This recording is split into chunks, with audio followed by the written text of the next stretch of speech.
Bonjour, aujourd'hui direction l'Indiana, nous allons visiter la ville de Gary qui est une des villes de l'histoire moderne des États-Unis qui a le plus souffert entre désolation, crime. Vous allez voir, ça va être un endroit très intéressant à visiter, mais on commence notre journée ici dans la petite ville de Erie en Pennsylvanie. On est à quelques centaines de kilomètres à l'est et ici aussi, il y a 21 ans, la ville a connu une histoire tragique qui a beaucoup fait parler, puisqu'un homme ici avait été pris otage, on lui a mis un collier d'explosifs autour du cou pour le forcer à braquer une banque. C'est une histoire évidemment qui a beaucoup fait parler à l'époque aux États-Unis. Il y a même eu une série Netflix en 2018 de 4 épisodes consacrés à ce drame. Et on va pas passer énormément de temps ici parce qu'il est 6h25, mais si vous regardez la carte des États-Unis, on est encore extrêmement à l'est du pays et on est déjà au 3e jour de notre périple pour traverser le pays d'est en est. Il faut qu'on avance, il faut être efficace. Le compteur affiche 11 271 km, objectif à peu près 1000 km par jour. Je me suis lancé comme défi de traverser tout le pays depuis son point le plus à l'est jusqu'à son point le plus à l'ouest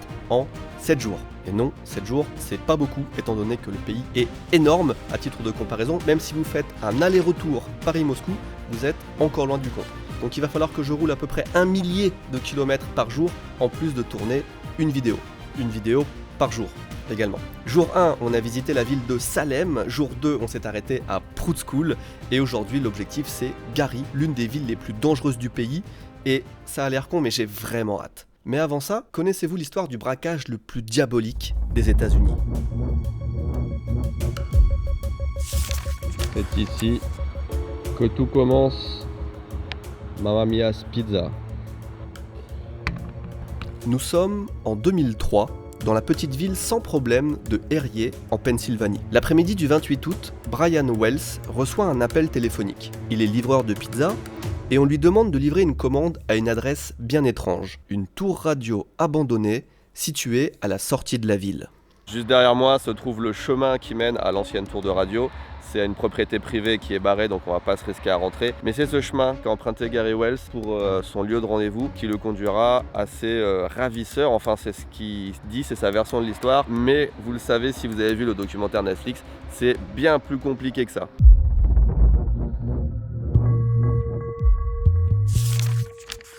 À son arrivée, Brian est subitement accosté par plusieurs individus. Ils l'immobilisent et lui attachent autour du cou un collier explosif.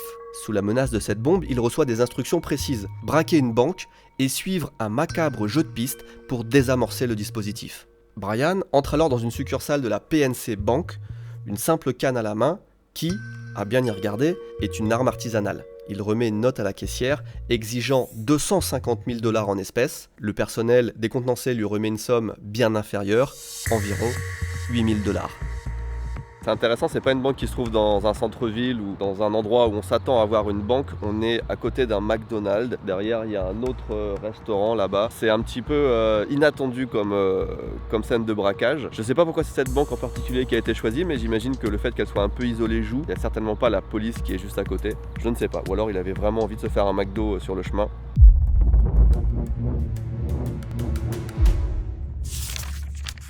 C'est justement ce McDonald's, la prochaine étape de Brian.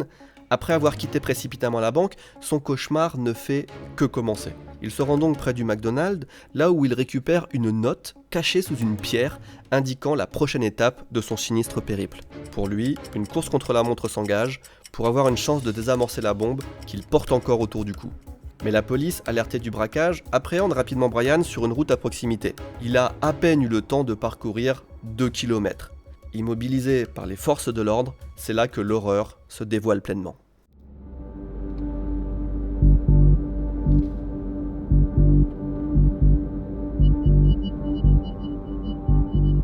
Il n'a pas pu aller très loin, Brian, parce qu'on est à 1,7 miles de la banque, donc un peu plus de 2 km, maximum 3. Ça prend vraiment 4 minutes en voiture à tout casser pour venir ici. Donc la course-poursuite, enfin la fuite, a été rapide.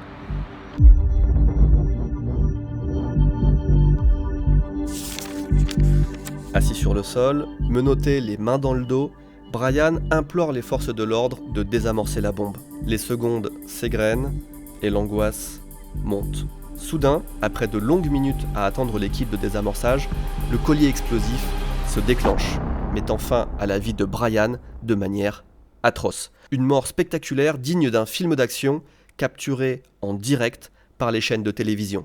C'est sur cette route que Brian Wells a explosé. On est juste à côté de ce magasin qui était déjà là à l'époque, un magasin de lunettes.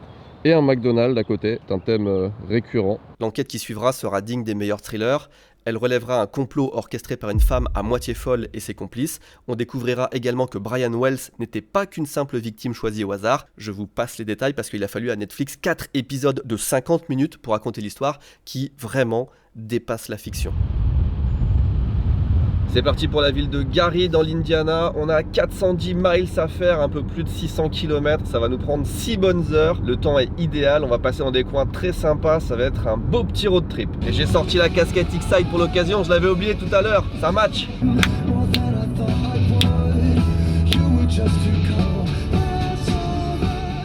Petite pause sur une aire d'autoroute de l'Ohio. Je pense pas qu'on voit grand chose de cet état, on va juste couper au travers. Je viens de passer Cleveland, j'ai vu qu'il y avait Columbus aussi dans le coin. Where are you headed? Columbus. You? Oh, Tallahassee. Et j'ai une pomme, un petit déjeuner sain. Je l'ai volé à l'hôtel hier, je l'ai mis dans ma poche. C'est là que je commence à me rendre compte un petit peu de l'aspect course contre la montre de ce challenge America Est-Ouest. Est-ce que ça fait du bien?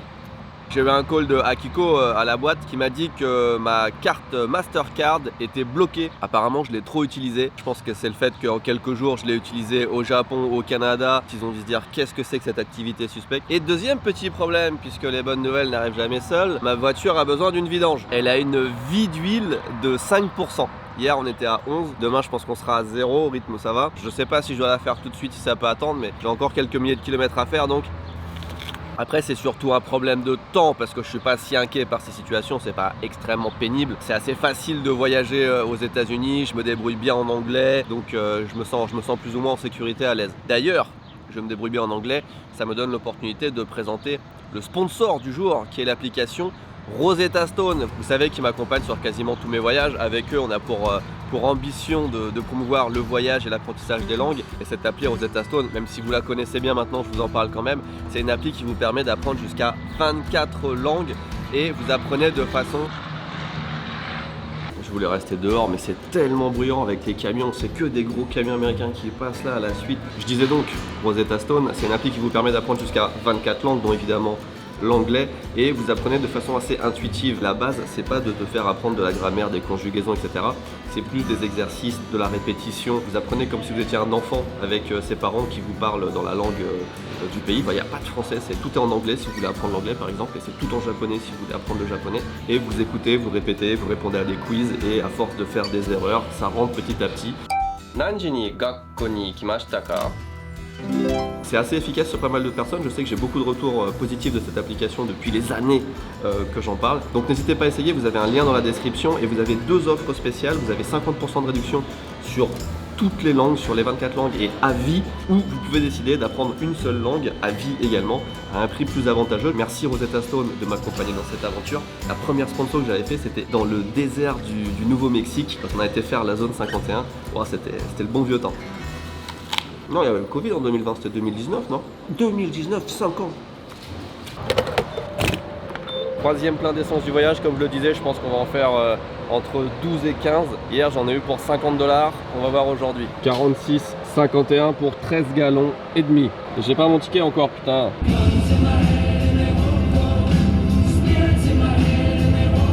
On se rapproche doucement de Gary, il me reste à peu près 80 km à faire. C'est extrêmement plaisant de conduire sur cette route. Depuis le début, là en 3 jours, on a à peine payé plus de $20 de péage. T'as pas besoin d'avoir le nez sur ton compteur à chaque fois. T'as une limitation de vitesse qui est de 70 miles. Personne ne fait vraiment attention à la vitesse. Tu roules, t'es dans le trafic, si t'as besoin de doubler, tu doubles sans faire de folie, tu vois. Mais quand je roule en Europe, c'est ça qui est vraiment stressant, c'est que tu es tout le temps le nez dessus, et si tu sais que c'était 3 km/h au-dessus de la vitesse, c'est un problème, etc. C'est reposant, c'est pas stressant, c'est les vacances. Allez, je vous reprends quand on arrive à Gary.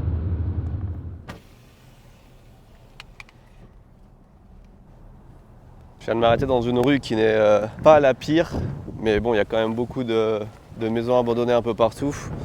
Et juste à côté de cette maison abandonnée, on a cette maison qui est extrêmement bien préservée, qui est une maison un petit peu spéciale. Est-ce que Vous arrivez à deviner ce que ça peut être ici à Gary. Est-ce que c'est un indice cette statue? Non. Est-ce qu'il y a des indices ici? Non. Est-ce qu'il y a des indices sur ce panneau? Non plus. Eh bien, cette maison qui est derrière moi... Oh, il y a exactement la même juste en face. J'avais pas vu. Cette maison qui est derrière moi, c'est tout simplement la maison de Michael Jackson. Enfin, plus exactement, la maison de la famille Jackson. C'est là que les 5, ils étaient combien les enfants? Je sais même pas. Mais c'est là que les enfants de Jackson ont grandi. C'est une toute petite maison. J'ai lu qu'il y avait que 2 chambres à l'intérieur. Donc j'imagine les parents et les enfants. On sait qu'ils avaient au moins 5 enfants, les Jackson 5. Mais voilà, c'est la petite cerise sur le gâteau. Je savais pas que Michael Jackson avait grandi ici. C'est peut-être le terrain et la maison la mieux entretenue. J'exagère parce qu'il y a aussi des quartiers quand même un peu plus riches. Mais c'est extrêmement bien entretenu comparé à la rue qui, elle, est un petit peu désolée. Il y a d'autres personnes qui viennent d'arriver. Il y a quand même quelques touristes apparemment qui s'aventurent jusqu'ici. C'est assez difficile de voir quelles sont les maisons qui sont habitées et quelles sont celles qui sont abandonnées. En fait, si, quand on regarde le jardin, on a un clair indice. Voilà, c'est dans cette rue-là qu'a grandi Michael Jackson quand même. Gary est une ville située dans l'état de l'Indiana, à seulement 40 km de Chicago. Touchée par une importante crise économique depuis les années 70, elle a connu une augmentation significative de la criminalité. Depuis les années 80, Gary a souvent été surnommée la ville du crime en raison de ses taux de criminalité extrêmement élevés. En 1993, la ville a même été classée comme ayant le taux de meurtre par habitant le plus élevé aux États-Unis. Aujourd'hui, plus personne ou presque ne parle de Gary, pas parce que la situation a changé, mais parce que la ville ne compte plus que 69 000 habitants. Or, aux États-Unis, une ville de moins de 100 000 habitants disparaît des classements de la criminalité urbaine. Alors, objectivement, oui, la situation s'améliore, mais en 2023, Gary a enregistré encore 52 meurtres, ce qui est effroyable pour une ville de cette taille. À titre de comparaison, la même année, Miami, qui compte quand même 450 000 habitants, enregistrait seulement 31 meurtres. Je viens d'arriver dans les rues de Gary. C'est une visite qu'on va faire principalement en voiture pour 2 raisons. La première, c'est qu'on visite une grande ville. Il y avait 178 000 habitants, je crois, à son maximum dans les années 60. Donc ça s'étale sur plusieurs kilomètres. La deuxième raison, c'est aussi que je me vois mal me balader dans ce genre d'endroit avec que ce soit mon iPhone 15 Pro Max ou ma caméra qui coûte 5 000 €. Je suis en train de me diriger vers le centre-ville. Tout a l'air un petit peu fermé à droite et à gauche. On est dans une des artères principales, donc il n'y a pas vraiment de maison d'habitation. Mais on voit que tous les commerces ont pris cher. Magasin d'auto. Ah, un White Castle. Est-ce que le KFC est encore ouvert? C'est la question que je me pose. Les fast-food qui résistent le mieux. Wow, ça c'est un beau bâtiment. À marcher dans la ville, on ne se sent pas dans l'insécurité totale. C'est vrai que le décor est apocalyptique. C'est pas que des maisons, en fait, on voit souvent les quartiers avec des maisons qui sont abandonnées. C'est des maisons qui parfois sont, vous savez, à vendre $1 pour attirer les gens, etc. Donc on voit beaucoup ça à l'étranger. Mais en fait, non, c'est vraiment pas que les industries et les maisons, mais en fait tous les commerces, tous les là. On a un super cinéma. Tous ces bâtiments-là sont abandonnés. Ça, c'est abandonné. Ça, c'est abandonné. Et puis là... Ça, j'imagine qu'il y avait des bâtiments qui ont été détruits aussi. Il n'y a plus beaucoup de commerces qui sont restés, on le voit, les restaurants sont fermés. Je crois qu'il n'y a pas de grands supermarchés, de Walmart, toutes choses comme ça. Il faut faire plusieurs kilomètres pour en trouver un, alors que ça reste une grande ville. Regardez là-bas, c'est là-bas qu'il faut qu'on aille. Cette église, elle est très connue. C'est une église qui est totalement abandonnée et à moitié détruite. On voit qu'il manque une partie du toit. Il n'y a pas une circulation incroyable non plus, on peut traverser tranquillement. C'est l'avantage. Gary a été fondée par la United States Steel Corporation en 1906. La ville a à peine plus de 100 ans, elle est donc toute nouvelle à l'échelle de l'histoire de l'humanité, même si je vous l'accorde, ça ne se voit pas. Elle a été nommée en l'honneur de Herbert H. Gary, le président de l'entreprise d'acier. La ville a rapidement prospéré grâce à l'industrie sidérurgique, attirant des milliers de travailleurs et atteignant une population de 175 000 habitants dans les années 1050. Cette époque est souvent considérée comme l'âge d'or de Gary, avec une économie florissante et une croissance démographique très rapide. En résumé, c'était vraiment top d'habiter Gary à l'époque. À partir des années 1960, Gary a commencé à connaître un déclin industriel majeur. La concurrence internationale, la désindustrialisation et l'automatisation ont gravement affecté l'économie locale. Les aciéries ont réduit leur activité ou fermé, provoquant des pertes massives d'emplois. Chômage, pauvreté élevée et désertification urbaine ont entraîné une hausse de la criminalité qui a contribué à la paupérisation de la population en rendant la ville moins sûre, ce qui a entraîné plus de criminalité et ainsi de suite. Ici, on dit encore que le nombre de meurtres diminue parce qu'il y a moins de monde à tuer. J'ai déjà visité plusieurs villes ou villages abandonnés et c'est toujours un peu le même scénario. Le problème arrive quand tu as vraiment une ville qui est centrée autour d'une seule activité. Ça peut être une mine par exemple, ou comme ici l'acier. Et dès que l'entreprise se casse la gueule, l'entreprise qui gère la ville se casse la gueule, il n'y a plus d'emploi, etc. Donc c'est souvent le problème qu'on voit. Et comme ici Gary, c'était vraiment une ville qui a été faite par une entreprise, pour une entreprise. Quand ça s'est cassé la gueule, toute la ville en a pâti. Wow. Les bâtiments sont vraiment stylés. C'est vraiment beau. Wow, regardez-moi ça.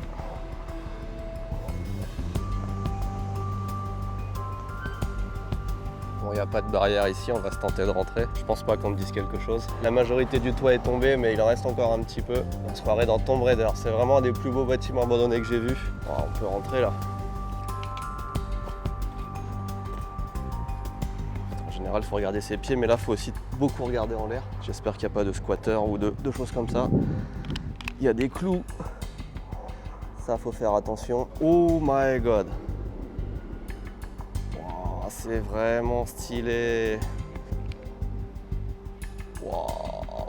Il y a eu beaucoup de dégradations, des tags, des choses comme ça, mais c'est rien en comparaison de ce que le temps a fait à l'édifice. Mais je trouve que ça lui va tellement bien. C'est vraiment Tomb Raider. C'est vraiment un jeu vidéo. Il y a un sous-sol là. Wow, il y a quelqu'un qui habite ici. Hein. Ça m'a fait peur. Les gars, c'est fou! Oh, le lieu est incroyable. Oh, il y a quelqu'un là-bas. Ouais, je vais partir.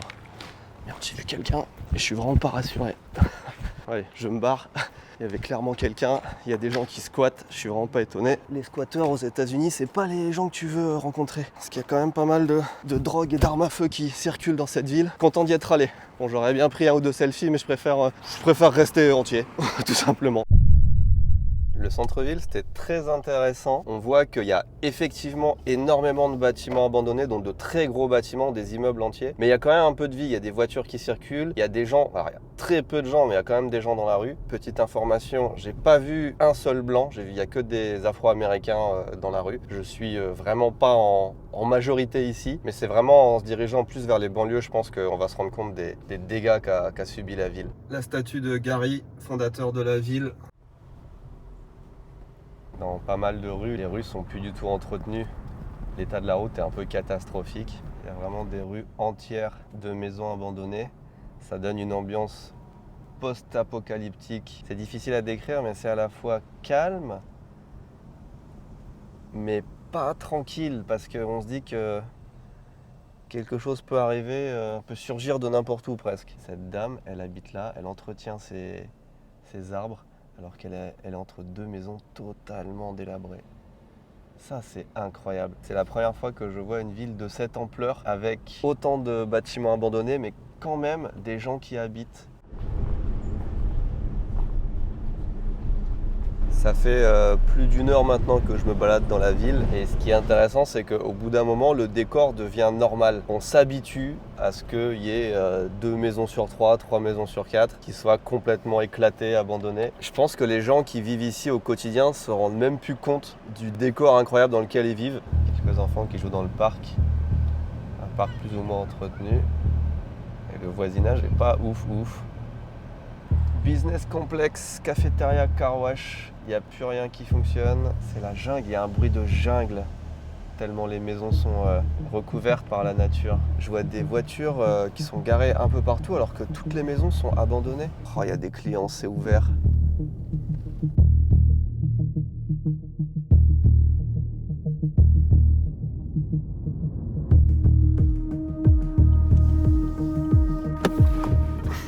Je suis sûr que vous n'avez jamais vu ça. Vous voyez ces maisons là, elles sont très spéciales. En général, les maisons américaines, c'est un peu comme au Japon, elles sont faites en bois. Vous voyez, comme ça. Et ici, on a des maisons en béton qui sont très spéciales. Je ne sais pas pourquoi il y a une barre YouTube sur celle-là. Ici, on a des maisons qui ont été construites en une seule coulée de ciment. C'est un procédé qui a été breveté, je crois, par Thomas Edison. On appelle ça les Edison House. Et donc les maisons sont moulées. Il y a un camion qui arrive, qui déverse tout le béton par-dessus. Et ça moule une maison en une seule fois. Et j'ai entendu qu'il y en avait 70 un petit peu partout dans la ville. C'est un procédé qui a été utilisé très rarement, mais pas mal à Gary parce que c'était une ville riche, un petit peu avant-gardiste. On testait des nouvelles méthodes. C'est du patrimoine historique. Vraiment, c'est même du patrimoine mondial. Je pense qu'ils s'en rendent compte, mais qu'ils n'ont juste pas assez d'argent pour les entretenir parce qu'ils n'ont même pas d'argent pour les routes. Concrete is poured onto the top of the mold.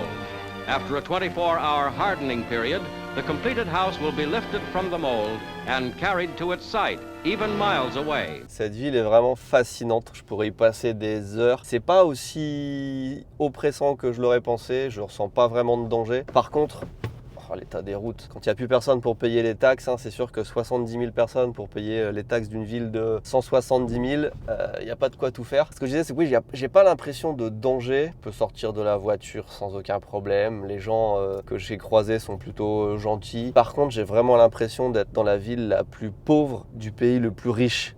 Si vous voyez ce que je veux dire. Il y a vraiment quelques maisons qui sont extrêmement grandes, on voit que les gens sont aisés, il y a des belles voitures parfois dans la rue. Tu sens que c'est une grande ville des États-Unis, que tu sens qu'il y a eu de l'argent à un moment, mais là tout est cassé. Les gens qui vivent ici pour la plupart, tu sens que c'est pas eux qui ont le meilleur salaire du pays.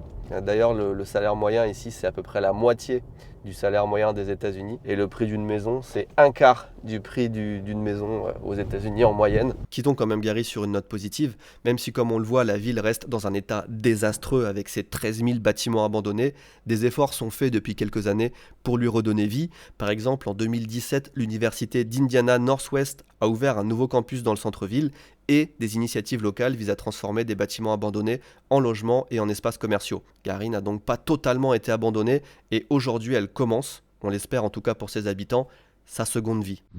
Hop, le cimetière de la journée. Il y a un mec qui s'appelle Fry, ou alors c'est comme ça qu'il est mort, je sais pas. C'est un cimetière évangélique luthérien, je sais pas du tout ce que c'est. Eh bien écoutez, puisque c'est la journée des endroits abandonnés et des lieux un peu sombres, on est à présent dans l'Illinois. On a roulé encore quelques kilomètres en direction de l'ouest et on est arrivé dans la vieille prison de Joliet. Old Joliet Prison. Peut-être que vous ne reconnaissez pas le décor, mais c'est un décor que vous connaissez presque tous, puisque c'est là qu'a été tournée la série Prison Break.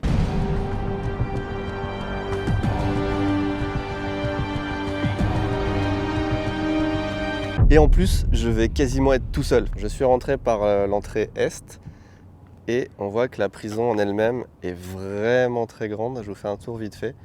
Sachant qu'en plus, de l'autre côté de la rue, il y a encore des bâtiments de la prison avec des grands murs, etc. Alors je viens juste de rentrer dans la prison et c'est vachement intéressant parce que, en général, dans les endroits comme ça, c'est super balisé. Il y a en tout cas au Japon, par exemple, ils mettent des mannequins, des reconstitutions. Enfin, c'est vraiment pas authentique. Là, j'ai l'impression que presque tout est ouvert. Enfin, le premier bâtiment que je vois, il est ouvert. Je peux rentrer dedans. Il n'y a rien qui a été rénové. C'est vraiment dans son jus, quoi. Ça a été fermé il y a 15 ans et il y a eu 0 entretien qui a été fait entre-temps. Là, je me balade apparemment dans le quartier des officiers, là où il y avait des bureaux. J'ai des toilettes aussi, d'ailleurs. J'aimerais bien en trouver. Pas grand chose, c'est un peu vide. On va se tenter le Fire Department. Donc c'est ici qu'il y avait un camion de pompiers, j'imagine. C'est marrant parce qu'on voit qu'au fil des années, ils ont repeint le mur plusieurs fois. Là, il y a la couche d'origine, je pense. Après, ils ont fait du jaune, ils ont fait du bleu.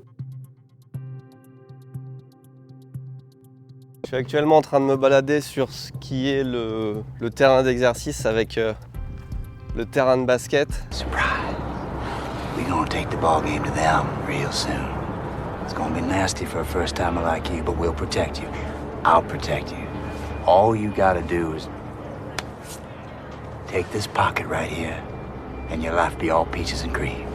I walk, you walk with me. Oh, il y a ça aussi, les bars. Je sais pas si je peux.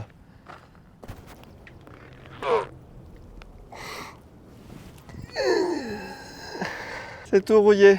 Oh, c'est vraiment sympa d'être là, c'est reposant. C'est fou de se dire que je suis dans une prison et que c'est reposant. Ils m'ont donné une petite carte qui ressemble à ça. Regardez, on est rentré par là, on est là, et il faut que je visite absolument 7 immeubles dans lequel il y a le trou par lequel ils se sont échappés dans Breaking Bad. On apprend ici que le site il a été abandonné en 2002 et il a été transformé en musée à partir de 2018. Tout ça, c'est des trucs qu'on peut voir. Il y a quand même 25 bâtiments qui sont accessibles, c'est énorme, en fait, c'est quasiment tout. Je pensais que ça, là, 1898, c'était la date de construction de la prison, donc il y a un peu plus de 100 ans. Mais apparemment, c'est la date à laquelle ces photos ont été prises. Wow, c'est vraiment comme dans les films, on dirait les Dalton.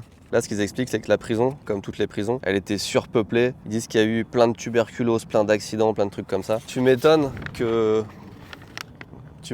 La prison de Joliette, officiellement connue sous le nom de Joliette Correctional Center, est connue pour être l'une des prisons les plus dures des États-Unis, une prison qui a vu passer certains des plus grands criminels du XXe siècle. L'assassin de Martin Luther King, par exemple, a séjourné entre ses murs. Rapidement après son ouverture, en 1858, elle accueille un très grand nombre de détenus et dépasse vite les seuils de surpopulation. À son apogée en 1905, la prison hébergeait plus de 1300 détenus dans des conditions de vie extrêmement difficiles.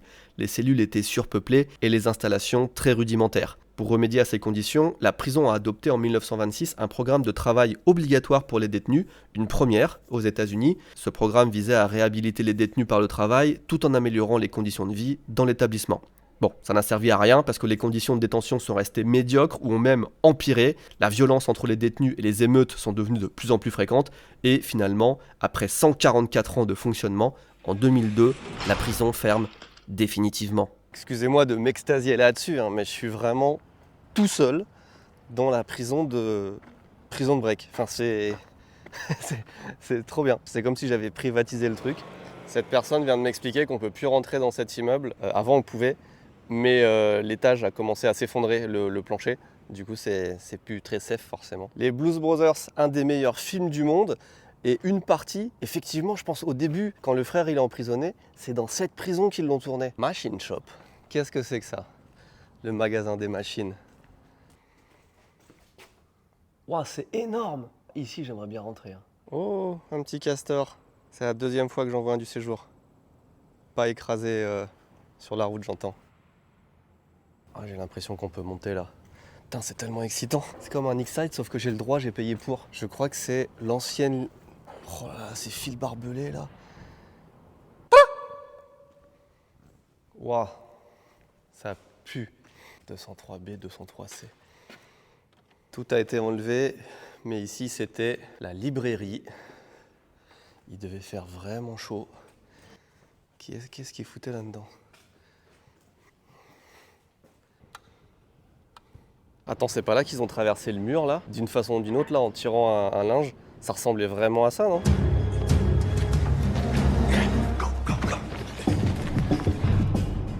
Qu'est-ce qu'on a là? Déjà, on n'a pas la possibilité de rentrer, malheureusement. La laverie, putain, c'est là que les planqués ils étaient, ceux qui gagnaient 10 centimes de l'heure à travailler, à faire le linge là. Ils ont construit une centrale électrique dans la prison. C'est ça la grande cheminée qu'on voit. Wow, ils ont été loin. Qu'est-ce qui se passe? Qu'est-ce qu'il y a marqué là? It's never too late.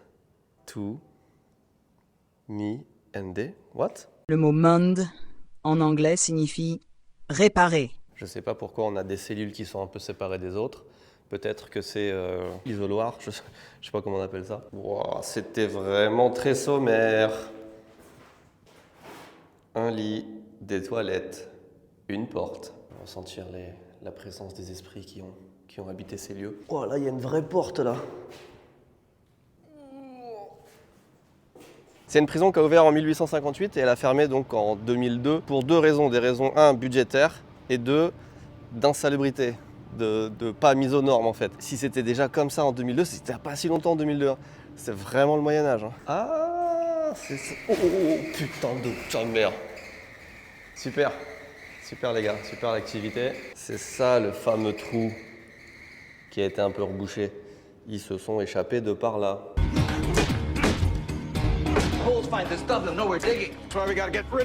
Désolé, je repars. Je vous laisse tranquille. Alors ça, c'est un bâtiment qui a brûlé. Dining Hall. Oh putain, ils ont fait des graphes, ils se sont chauffés. Oh, les Blues Brothers, c'est trop stylé. Oh, c'est les meilleurs graffitis qu'on pouvait faire. Donc là, c'est là qu'ils servaient à manger. Oh, pour le fun, je vais passer le tourniquet des détenus. Trop bien. Hein. We are on a mission from God. Les Blues Brothers. Regardez ce film, regardez. Là, t'étais en train de manger, et pendant ce temps-là, on te regardait de là-haut. Je viens d'arriver dans la partie la plus intéressante de la prison, à savoir le bloc des cellules. C'est des vrais portes en métal. Hein. Écoutez, c'est extrêmement austère à l'intérieur. Je vois même pas de lumière ni rien. Et les conditions de vie sont vraiment pas ouf. Ah si, il y a des prises, attendez. Il y a des prises. Oh bah les conditions de vie étaient incroyables. Le petit bureau, les prises, les toilettes, l'eau courante, l'étagère. Je pensais que ça allait me faire une petite visite de 15 minutes avec 2 photos et basta. Ça fait 1h15 que je suis là et je m'en lasse pas. Eh bien écoutez, c'était une visite extrêmement sympathique. Le site va bientôt fermer et on me ramène tranquillement à la gate, à la porte. Putain, excusez-moi, je suis parfaitement bilingue en anglais grâce à Rosetta Stone évidemment. En vrai, c'est la partie la plus amusante. Ok, wow. Ah oui, on nous ramène carrément sur la route, je pensais pas. Extrêmement intéressant comme petit ride. Alors vous voyez, là j'étais là, et il y a une autre prison là-bas de l'autre côté.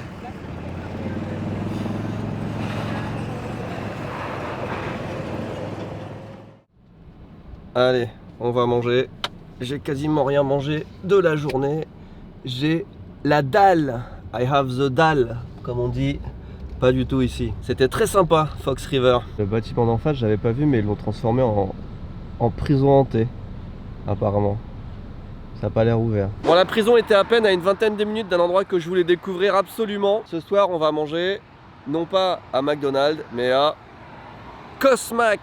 Est-ce que vous connaissez? Je suis sûr que vous connaissez pas. C'est une nouvelle chaîne de McDonald's, mais avec des burgers différents. On va tester ça tout de suite. Je sais qu'il y en a plusieurs maintenant aux États-Unis, mais celui-là, c'est le premier qui a ouvert. Il a ouvert il n'y a pas si longtemps. On est dans la banlieue de Chicago et on va voir ce que ça donne. Déjà, je cherche l'entrée. Merde, il n'y a pas d'entrée. C'est pas un restaurant, c'est juste un drive-thru. Yes, I am. C'est un drive en fait, on peut pas manger à l'intérieur, j'avais pas cette information. Frappé, café, spicy queso sandwich, creamy avocado. Ah ouais, donc en fait c'est surtout des boissons et t'as 2 sandwichs. Je suis méga déçu, c'est pas pour manger en fait. Enfin il y a 2-3 trucs, mais c'est pour le petit déj ou pour un goûter quoi. Omelette, avocat. Ah. Flemme de manger dans la voiture, je vais plutôt me faire un Taco Bell.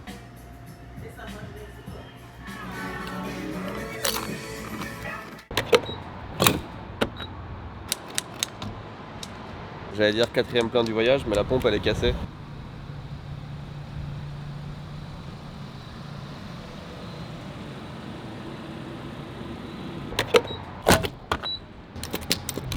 C'est quoi cette pompe? J'ai mis 4 centimes. Mais sérieux, tu fais de ma gueule.